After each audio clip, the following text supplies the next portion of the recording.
Hello coders, and welcome to How to Fix. In today's video, we'll be focusing on a new bug that you might find challenging to solve. So without further ado, let's dive into today's bug.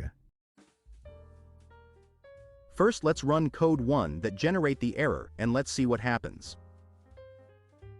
Here's the elucidation and the resolution to the bug. Please pause the video to read the explanation. Now, let's rectify the code and examine the resultant output.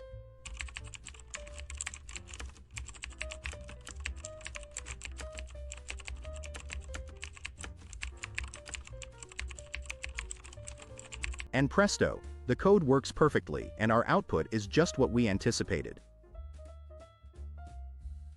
The bug is no more. That's all for today's session. If you found this guide beneficial, please like the video and join our channel for more how to fix coding videos. Always stay eager, continue your learning journey, and enjoy your coding experience.